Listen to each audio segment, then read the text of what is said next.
Field marshal Asim Munir کا دورہ سعودی عرب، اعلیٰ ترین اعزاز سے نواز دیا گیا۔ پاک فوج کے شعبہ تعلقات عامہ ISPR کے مطابق سعودی عرب کا کنگ عبدالعزیز اعزاز فیلڈ مارشل عاصم منیر کی نمایاں عسکری خدمات اور قیادت، دفاعی تعاون اور اسٹریٹجک ہم آہنگی کے اعتراف میں دیا گیا ہے۔ ISPR کے مطابق فیلڈ مارشل کو اعزاز ادارہ جاتی روابط کے فروغ میں ان کی کلیدی کردار کے اعتراف میں دیا گیا ہے۔ اعزاز علاقائی امن و استحکام کے لیے خدمات، انسداد دہشت گردی اور سلامتی کے شعبے میں تعاون کی عکاسی بھی کرتا ہے۔ شعبہ تعلقات عامہ کا کہنا ہے کہ سعودی قیادت نے فیلڈ مارشل عاصم منیر کی پیشہ ورانہ صلاحیتوں اور اسٹریٹجک ویژن کو سراہا۔ سعودی قیادت نے دونوں ممالک کے درینہ برادرانہ تعلقات مزید مضبوط بنانے کے لیے ان کے عزم کی تعریف کی۔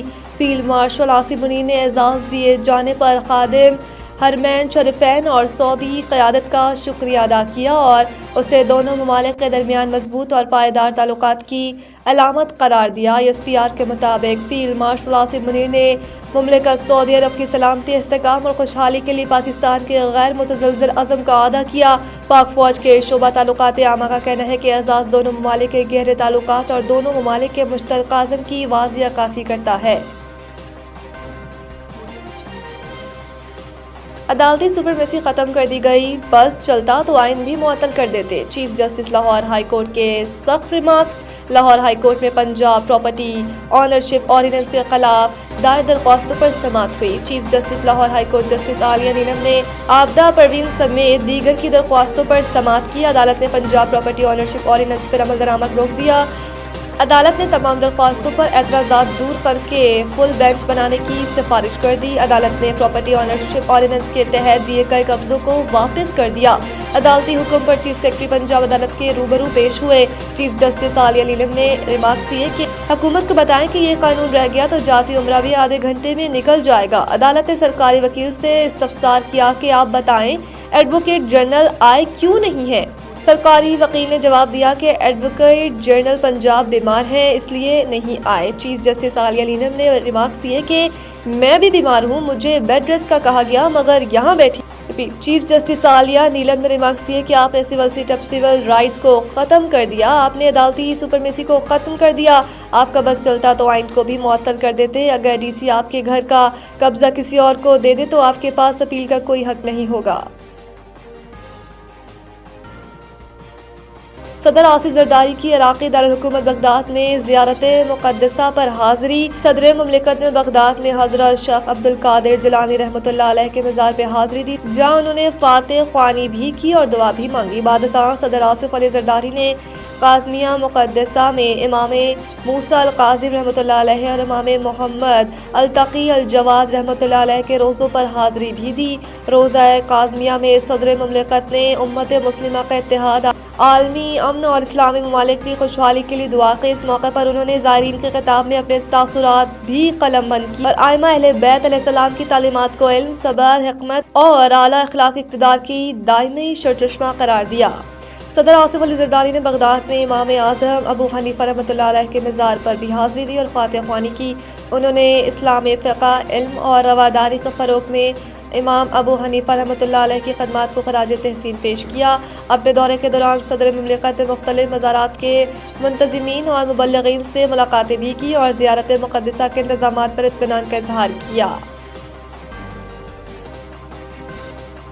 بیرسٹر گوہر نے ہم خیال جماعتوں کو آپس میں ملوانے کے لیے کمیٹی بنانے کی تجویز پیش کر دی۔ ایک بیان میں بیرسٹر گوہر نے کہا کہ یہ ملک اور فوج ہماری ہے، ہم پہلے بھی ساتھ رہے اور آئندہ بھی ساتھ رہیں گے۔ انہوں نے کہا کہ ہاتھ ملاؤ تاکہ راستہ بنے، بات کرو تاکہ بات سے بات بنے۔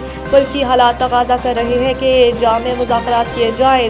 دوسری جانب وزیر اعلیٰ KP سہیل افریدی کا کہنا تھا کہ ایک صوبے کو تمام وسائل دیے جا رہے ہیں، ہمارے صوبے کو اس کا حق نہیں دیا جا رہا۔ IMF کی کرپشن رپورٹ پر کوئی بات نہیں کی جا رہی، وفاق کے اوپر واجب الادا ہمارے پیسے صوبے کو ملنے چاہیے۔ PTI رہنما اسد کیسر نے کہا کہ ملک میں جمہوریت کا جنازہ نکال دیا گیا ہے، اپوزیشن کے لوگ پنجاب میں رہائش نہیں رکھ سکتے۔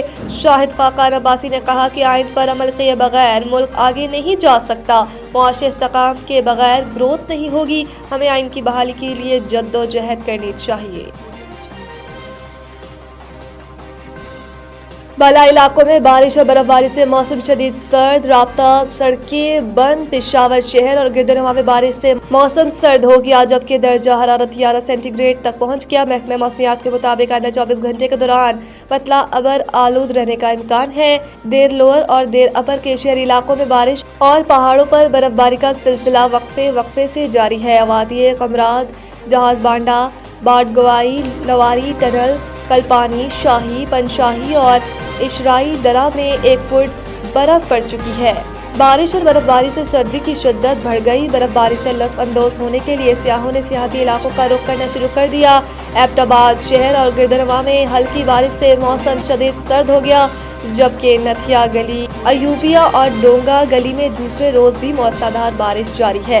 نتھیا گلی، گلیات اور تنیانی میں بھی بارش، جبکہ بلائی پہاڑوں پر ہلکی برف باری ہوئی۔ ڈی جی گلیات کا کہنا تھا کہ موسم بتانے والوں کے مطابق آج سے گلیات، نتھیا گلی اور تنیانی میں برف باری کا نیا سپیل متوقع ہے، جبکہ شہری علاقوں میں تیز بارش کے امکانات ہیں۔